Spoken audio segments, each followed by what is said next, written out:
Hi guys, good morning. Today we are going to start a new chapter in statistics part 2, that is the probability guys. The most logical chapter of the statistics. अब तक आपने stats इतना logical नहीं देखा होगा, उल्टा आप इसको एंजॉय करोगे अगर ध्यान से सुनोगे तो। ठीक है, अकाउंट्स की तरह इसमें भी कहीं ना कहीं लॉजिक है, मतलब उतना भी नहीं है लेकिन आपको सोचना, हल्का हल्का सोचना। सी गाइस, प्रोबेबिलिटी स्टार्ट करने से पहले प्रोबेबिलिटी का मतलब क्या होता है वो मैं आपको बता दूं। See, probability means possibility, chance. Where there is a chance, where there is a possibility, there is a probability. Probability का मतलब ही पॉसिबिलिटी होता है।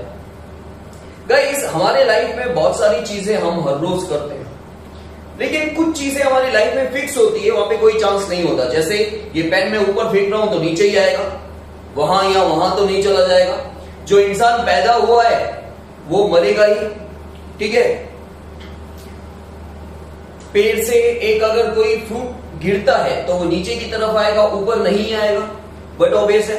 सो गाइस, ये सारी चीजें फिक्स है। The sun rises from the east, हमको पता ही है, हम सुबह 6 बजे उठ के ढूंढते नहीं है भाई सन कौन सी तरफ से राइज होगा। We know that sun rises from the east. So certain things are fixed in our life कि वो ऐसी ही होती है, वहां पे कोई पॉसिबिलिटी नहीं होती। जैसे आप लोग सब एग्जाम देते हैं और सब लोग पास ही होते, फेल का कोई सिस्टम ही नहीं होता, तो कितना मजा आता ना। तो पॉसिबिलिटी नहीं होती कि भाई हाँ आपने टेस्ट दिया, आप पास हुए या फेल हुए। तो गाइस, कुछ ऐसी चीजें हमारे लाइफ में होती है कि जो चीजें सर्टेन होती है। Certain means we know, certain का मतलब होता है वी नो कि हाँ ऐसा ही होता है, ऐसा ही होगा। ओके, तो वो चीजों में प्रोबेबिलिटी नहीं होती। लेकिन गाइस, हमारी लाइफ में कुछ ऐसी चीजें हैं जहां चांस होता है, जहां पॉसिबिलिटीज होती है कि भाई हाँ, जैसे एक सिक्का उछाला तो या हेड आएगा या टेल आएगा। काफी बार होगा कि आप 10 बार बोलोगे हेड तो हेड ही आया, लेकिन इसका मतलब ये नहीं कि टेल नहीं आ सकता। आपने टेस्ट दिया, आप पास हो गए या फेल हो गए, देयर इज अ पॉसिबिलिटी कि यू विल पास और यू विल फेल। ठीक है, आप जो कार्ड्स खेलते हो तो कार्ड्स में टोटल 52 कार्ड्स है, तो 52 कार्ड्स में से कौन से कार्ड आ रहे हैं आपके पास, आप जो बोलोगे वही नहीं आएंगे। आप डाइस फेंक रहे हैं, डाइस में 6 नंबर होते हैं। ठीक है, तो कोई भी एक नंबर आ सकता है, देयर इज अ चांस। ठीक है, there is a possibility. So guys, in our life there are certain thing कि जहां पॉसिबिलिटीज हो सकती है उन इवेंट्स। ठीक है, जैसे फैक्ट्री में प्रोडक्शन हो रहा है तो आइटम जो प्रोड्यूस हो रहा है वो डिफेक्टिव है या नॉन डिफेक्टिव है, वो पहले से हम प्रिडिक्शन नहीं लगा सकते। काफी बार डिफेक्टिव भी हो सकती है वो चीज। Okay, so guys, certain things हमारी लाइफ में कुछ चीजें ऐसी है जो सर्टेन है, जो हमें पता है कि ऐसे ही होती है, वहां कोई प्रोबेबिलिटी नहीं होती। लेकिन गाइस, जहां ऑप्शंस होते हैं, जहां चांस होते हैं कि ऐसा भी हो सकता है, ऐसा भी हो सकता है, तो वहां प्रोबेबिलिटी आती है, वहां पॉसिबिलिटी आती है। तो ये प्रोबेबिलिटी का मतलब होता है। हमेशा एक चीज याद रखना, प्रोबेबिलिटी की जो वैल्यू होती है, जो आंसर होता है, वो हमेशा 0 और 1 के बीच में होता है। ज्यादातर तुम्हारे आंसर 0 पॉइंट में होते हैं, या फिर 0 भी हो सकता है जब इम्पॉसिबल इवेंट हो, इसको इम्पॉसिबल इवेंट बोलते हैं। और 1 भी होता है जब सर्टेन इवेंट होता है, मतलब एक्चुअली इनकी प्रोबेबिलिटी होती नहीं है। 0 मतलब impossible, the sun rises from the west, west से सन उगेगा, no, that is impossible. Okay, that is तो उसकी वैल्यू हो जाएगी 0। एक बच्चे को 50 में से 51 मार्क्स मिले, इज दैट पॉसिबल? नो। ठीक है, वो impossible event. The sun rises from the east, हमें पता है the sun rises from the east, वो फिक्स है, सर्टेन है, उसमें कोई चेंजेस नहीं हो सकती, तो उसका आंसर होता है 1। सर्टेन चीजों का आंसर 1 होता है, श्योर इवेंट्स का। और जो इम्पॉसिबल इवेंट्स है, जो पॉसिबल ही नहीं है, एक्चुअली वो चीज पॉसिबल ही नहीं है लाइफ में, ठीक है, वो उसकी प्रोबेबिलिटी होती है 0। ओके, मतलब एक्चुअली इन दोनों में पॉसिबिलिटीज है ही नहीं। ठीक है, जहां पॉसिबिलिटी होती है वहां 0 और 1 के बीच में आंसर होता है। So guys, let's start exercise 1.1। लेकिन इसमें प्रोबेबिलिटी के सम नहीं है, इसमें खाली सैंपल स्पेस बनाना है। सैंपल स्पेस का मतलब होता है टोटल आउटकम्स। ठीक है, वो भी पार्ट ही है सम का, जो 1.2 से प्रोबेबिलिटी स्टार्ट हो जाएगा, तो 1.2 में जो प्रोबेबिलिटी स्टार्ट होगा तो सैंपल स्पेस उसमें यूज तो होता ही। तो एक तरह से सैंपल स्पेस को हम डिनोट करते हैं गाइस एस और यू से, ज्यादातर हम यू यूज करते हैं, ठीक है, एस से भी डिनोट कर सकते हैं। सैंपल स्पेस का मतलब होता है गाइस टोटल आउटकम्स। आपने एक सिक्का उछाला, तो उसके क्या क्या पॉसिबल आंसर आ सकते हैं, क्या आया नहीं आएगा तो हेड या टेल एक ही आएगा, आपको पता है, ठीक है, लेकिन क्या क्या आंसर आ सकते हैं उसको बोलते हैं टोटल आउटकम। तो हेड एंड टेल ये दो चीजें, तो उसको सैंपल स्पेस बोलते हैं। आपने एक डाइस घुमाया, तो डाइस घुमाने पर आंसर तो एक ही आएगा 1 2 3 4 5 या 6, लेकिन how many total possible outcomes, क्या क्या आ सकता है वो बताओ, ठीक है। टोटल पॉसिबल आउटकम्स को सैंपल स्पेस बोलते हैं कि क्या क्या आ सकता है। अगर मैं डाइस घुमाऊं तो क्या क्या आ सकता है, 10 आ सकता है नहीं ना, लेकिन 1 2 6 आ सकते हैं, तो 1 2 3 4 5 6 ये आपका सैंपल स्पेस हो जाएगा। क्लियर गाइस, समझ में आया, क्लियर है, ओके। तो ये सैंपल स्पेस होता है total outcomes. Now guys 1.1 question 1 का पहला क्वेश्चन है अ बैलेंस्ड कॉइन, क्योंकि कॉइन को बैलेंस्ड बोला जाएगा, ठीक है, वो बायस नहीं है, इज थ्रोन 3 टाइम्स। तो गाइस मैं आपको 1 टाइम 2 टाइम का भी करवा देता हूं, फिर 3 टाइम का करवाता हूं। गाइस एक सिक्के को उछाला गया, सिंगल एक सिक्के को उछाला गया, तो उसके हमें सैंपल स्पेसेस लिखने हैं। तो गाइस यहां पे क्वेश्चन नंबर 1 का 1, व्हेन अ मतलब सिंगल, यहां पे ध्यान रखना प्रोबेबिलिटी के चैप्टर में जहां पे अ वर्ड यूज होता है मतलब एक, when a balanced coin is tossed once, तो गाइस सैंपल स्पेस हो जाएगा हेड और टेल। अच्छा एक और चीज आपको याद रखनी है, जब कभी कॉइन्स की बात आए, ठीक है, जब कभी कॉइन्स की बात आए तो आपको ये फॉर्मूला याद रखना है 2:n। इससे आपको ये पता चलेगा टोटल आउटकम कितने बनेंगे, ठीक है। जैसे एक सिक्का उछाला तो आउटकम कितने हैं 2, अब यहां से आप पता कर सकते हो कि कितने आउटकम है। देखो n का मतलब होता है सिक्के, नंबर ऑफ कॉइन्स कितने हैं 1, तो 2:1 दैट इज 2। देखो 2 आउटकम आए। अब हम 2 सिक्के उछाल रहे हैं, आंसर 4 आएगा, क्योंकि 2:n, n क्या है 2 सिक्के, तो 2 स्क्वायर इज 4। उसी तरह जब 3 सिक्के उछालेंगे तो 2 क्यूब दैट इज 8, ओके। अब देखो गाइस इसी में when 2 coins are tossed simultaneously, 2 सिक्कों को जब हम साथ में उछालते हैं तो टोटल कितने आउटकम आने चाहिए 4। So guys sample space is denoted by you. ऐसा सोचो ये 2 सिक्के उछाले, दोनों पे हेड आया, ठीक है, फिर दोनों पे टेल आया। अब काफी बच्चों जब ये वीडियो देख रहे होंगे तो उनका ये भी क्वेश्चन होगा कि सर 2 सिक्के उछाले हेड आया, फिर से उछाले तो फिर से हेड आया, तो गाइस आपको सेम चीजें दोबारा नहीं लिखनी है, हमको खाली पूछा गया है आप पॉसिबल आउटकम्स लिखो, वो कितनी बार रिपीट हो रहा है वो नहीं लिखना है, ठीक है। एक बार बता दिया ना भाई इन 2 सिक्कों पे हेड आ सकता है, तो बार बार क्यों बता रहे, ठीक है। अब दूसरा पॉसिबल आउटकम लिखो कि दोनों पे टेल आया। फिर ऐसा हो सकता है कि पहले सिक्के पे हेड आया, दूसरे पे टेल आया, या फिर ऐसा हो सकता है पहले पे टेल आया, दूसरे पे हेड आया। So guys head tail, tail head, okay. So ये 4 आउटकम बन गए। अब गाइस 3 सिक्के उछाले जाते हैं, ठीक है।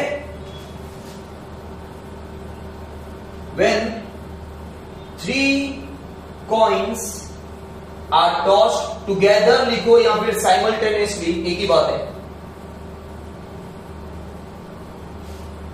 सो गाइस इसके सैंपल स्पेस कितने बनेंगे 8। इसको देखने की जरूरत है आपको, ध्यान से देखना नहीं तो नहीं आएगा।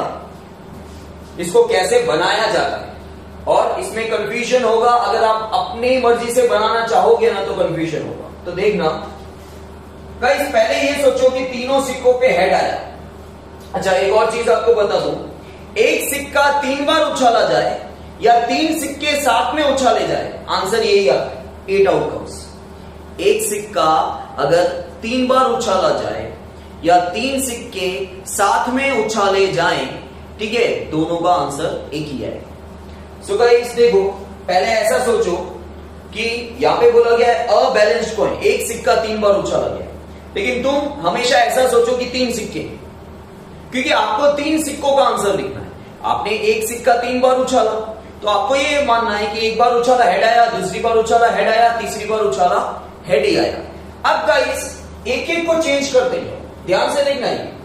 अब तुम ये मानो कि पहली प्लेस पे टेल आया, बाकी 2 पे हेड आया, फिर दूसरी प्लेस पे टेल आया,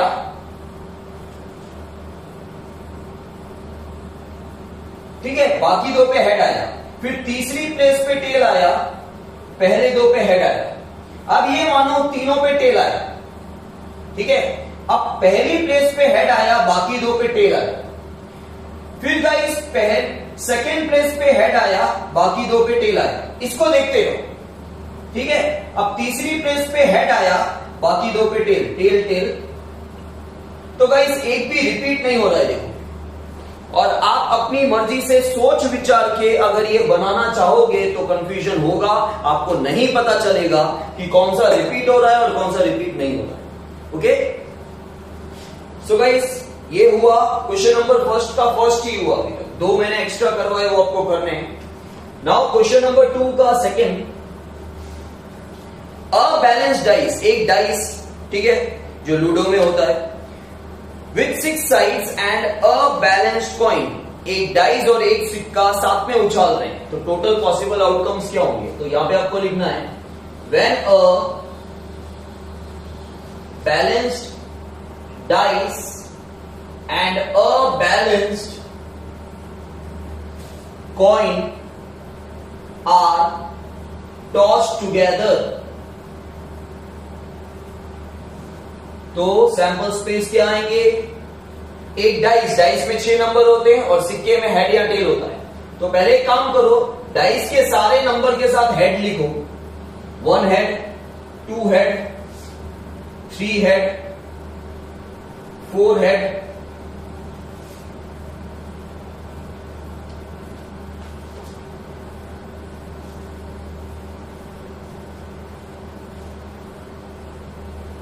1 हेड, 2 हेड, 3 हेड,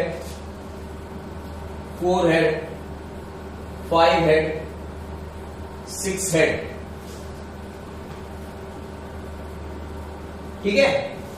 डाइस के 6 नंबर्स के साथ हेड लिख दिया, अब डाइस के 6 नंबर के साथ टेल लिखो, ठीक है, 1 tail, 2 tail, 3 tail, 4 tail, 5 tail, 6 tail. हो गए sample space, okay. Then third one, 2 persons are to be selected from 5 persons A B C D E, 5 person है, A B C D E नाम है, और उसमें से 2 बंदे सेलेक्ट करना है।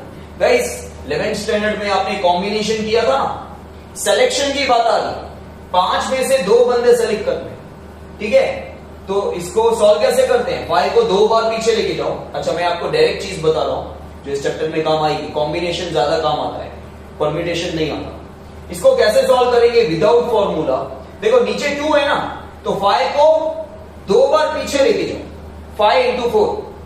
अगर यहां पे 3 होता तो 5 into 4 into 3, ठीक है। और नीचे वाला जो भी नंबर है इसको 1 तक लेके जाओ, 2 है तो 2 into 1, 3 हो तो 3 into 2 into 1, 2 2s are 5 2s are 10, मतलब टोटल 10 आउटकम्स आएंगे।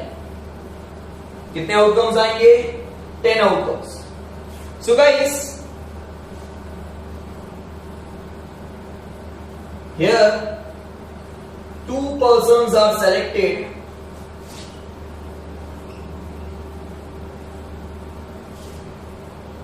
from 5 persons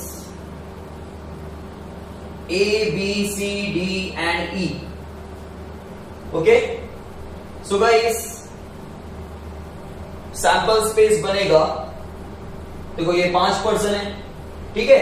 अब A के साथ A तो सेलेक्ट कर नहीं सकते क्योंकि 2 पर्सन सेलेक्ट करने, एक पर्सन A लिया तो दूसरा भी A कैसे लूंगा, ठीक है। तो गाइस ए लिया, ए के साथ बी लेना, फिर ए के साथ सी, आगे बढ़ते जाओ, ए के साथ डी, फिर ए के साथ ई। अब ए को भूल जाओ, ठीक है, ए आपने कॉमन लिया था पहले, आपको पीछे नहीं जाना है, अब बी ले लो, बी के साथ आगे, पीछे नहीं, बी के साथ आप ए ले चुके हो देखो, ठीक है, इसलिए आगे जाना है। बी के साथ सी, बी के साथ डी, बी के साथ ई, बी के साथ हो गए। अब सी के साथ गाइस, सी के साथ पीछे नहीं जाना है, सी के साथ डी, फिर सी के साथ ई, पीछे नहीं जाना है, ठीक है, फिर डी के साथ ई, फिर डी के साथ और कुछ है नहीं है, फिर ई के साथ और कुछ है नहीं है, पीछे नहीं जाना है। सो टोटल 10 आउटकम्स है देखो, 1 2 3 4 5 6 7 8 9 10। फिर से बता देता हूं एक बार, 5 में से 2 लोग सेलेक्ट करते हैं, तो ए पहले कॉमन ले लो, ए के साथ बी, ए के साथ सी, ए के साथ डी, ए के साथ ई, ए के साथ है कुछ नहीं है, तो ए कैंसिल हो गई, ए के साथ सारे ले लिए।